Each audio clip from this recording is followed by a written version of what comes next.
अभी हम north campus में हैं, हमारी मौजूदगी यहाँ पर है और जो देश में यूजीसी एक्ट आया है उसके बाद से देश में लगातार जो है एक सवाल उभर कर आया है कि क्या देश में भेदभाव होते हैं या नहीं होते, जहाँ सुप्रीम कोर्ट का कहना है कि इस एक्ट के लागू होने के बाद जो है भेदभाव बढ़ेगा।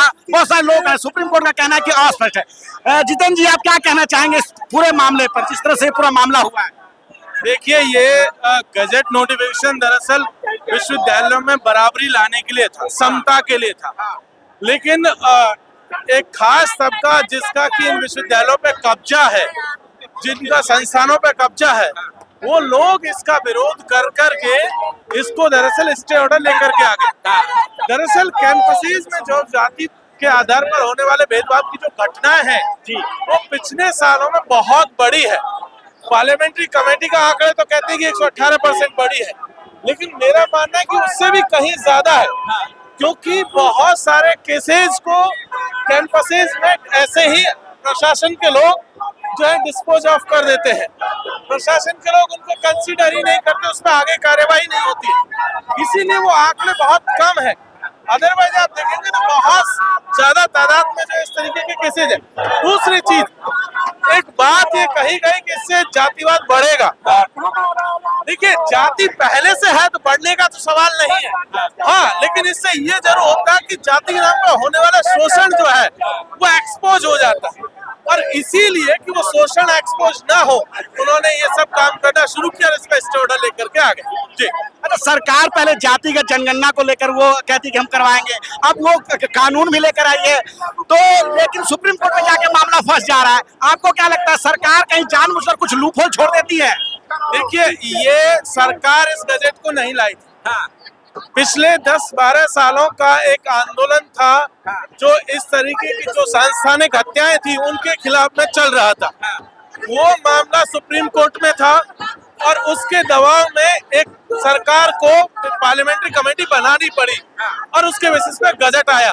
लेकिन सरकार की असल मंशा इसको रोकने में थी, लिहाजा उन्होंने अपने वकील को जिस तरीके से वहां चुपचाप जो है मुंह बना खोले हुए खड़ा किया, उससे ये समझ में आ गया कि सरकार की मंशा इस गजट नोटिफिकेशन को रुकवाने में थी। बिल्कुल, उनकी तरफ से कोई विरोध नहीं किया गया। बिल्कुल नहीं, ये होता नहीं है कि गजट नोटिफिकेशन जो सरकार लेकर के आए उसको लोग डिफेंड ना करें, सरकार उसको डिफेंड ना करे। ये पहली बार था कि सरकार अपने लाए हुए गजट नोटिफिकेशन को उसका जो है बचाव ही नहीं कर रही थी, और ये सच में बहुत दुर्भाग्यपूर्ण है कि अगर इस तरीके से मीडिया के खड़े किए हुए माहौल के चलते या चंद लोग किसी चीज को लेकर खड़े जाएंगे, उसके दबाव में आप गजट नोटिफिकेशन को डिफेंड नहीं करेंगे, तब तो आने वाले दिनों में तो बहुत मुश्किल हो जाएगा। ये तो संभव ही नहीं होगा कि फिर आप जाति के नाम पर होने वाले शोषणों को रोक देंगे।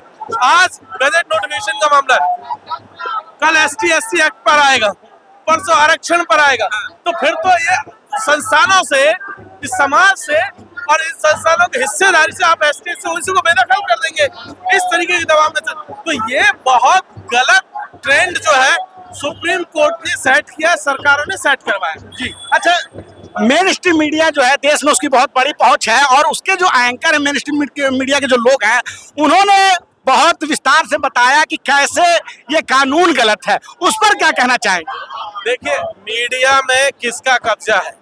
मीडिया का अगर आप सोशल प्रोफाइल खंगाल करके देखेंगे तो पता चलेगा कि 100% जो एंकर से लेकर के जो इन मीडिया संस्थानों को चलाने वाले लोग हैं वो आपके अपर कास्ट लोग, ठीक है, उसमें तो कोई दलित आदिवासी वही लोग कर रहे हैं जो उनके समुदाय के, वही विरोध का माहौल बना रहे, वही कोर्ट जुडिशरी में भी है, सब वही कुछ लोग हैं गिने चुने, और वो सब इस माहौल को बनाने की कोशिश कर रहे हैं। जी, एक सवाल ये भी है कि देश में बहुत सारे कानून है जिनका विरोध हुआ, लेकिन जितनी तत्परता के साथ सुप्रीम कोर्ट ने यहाँ स्टे लगाया, ये मामला कुछ अलग बन जाता है। देखिए, सुप्रीम कोर्ट जब ST/SC OBC का मसला आता है तब सुप्रीम कोर्ट एकदम गहरी नींद में चला जाता है। जब उनको न्याय देने की बात होगी तब उस पर कुछ नहीं एक्शन होगा। रोहित और पायल की मदर पिछले कई सालों से अपने बच्चों के लिए न्याय मांग रही है, उस पर सुप्रीम कोर्ट को फैसला देने में अभी 8-7 साल लग गया, लेकिन जब एक गजट उस पर आता है, उसमें रोक लगाने में 2 दिन का समय लगता है।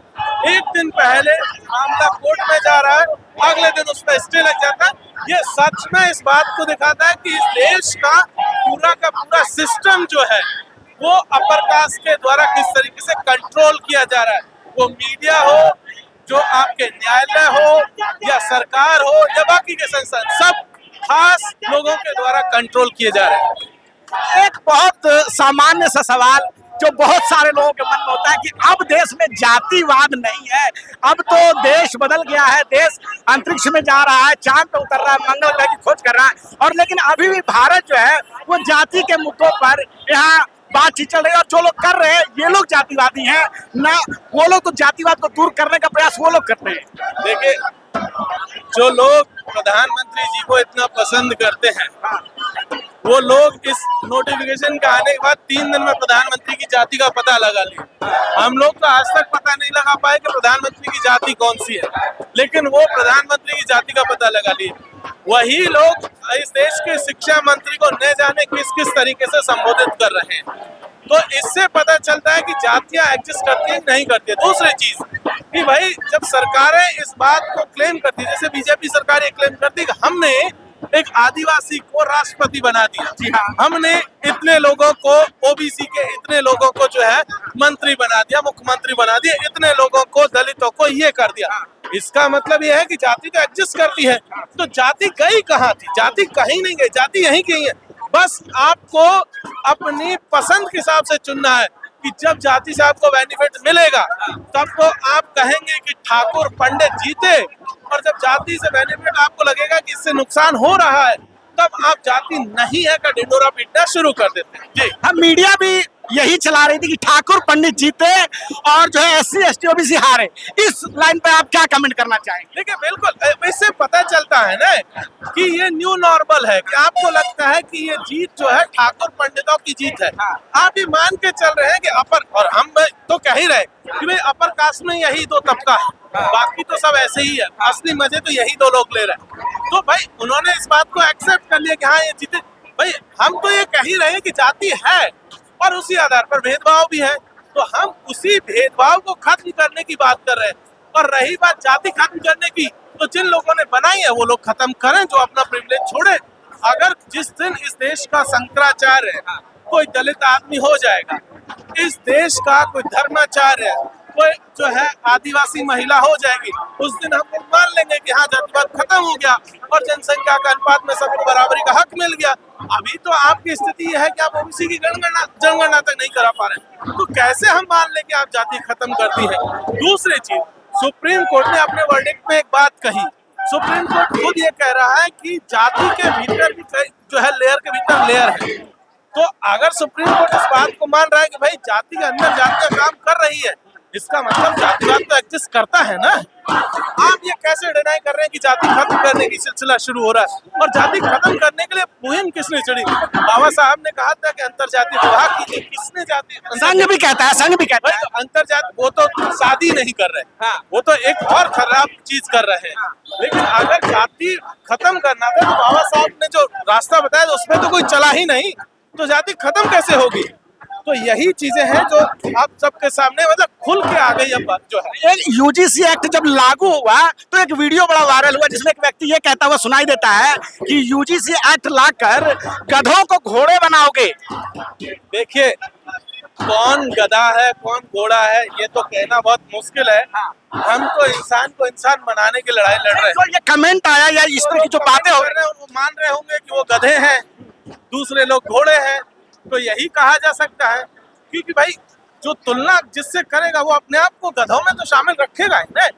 अगर कोई आदमी ऐसा व्यक्ति इस तरीके की सोच रखता है तो मान के चलिए कि वो गधों की कैटेगरी में है। ये हालांकि गधों के लिए बहुत अपमानजनक बात होगी कि ऐसे लोगों को हम गधों के बराबर लाकर चले, वो उससे भी नीचे स्थिति में है ऐसे लोग। हम सिंपल एक बात कह रहे हैं कि भाई संविधान में बराबरी की बात कही गई थी, आप उस बराबरी को लाने क्यों नहीं दे रहे हैं? क्यों नहीं इस देश में बराबरी आनी चाहिए? क्यों विश्वविद्यालय में जातिवाद खत्म होना चाहिए?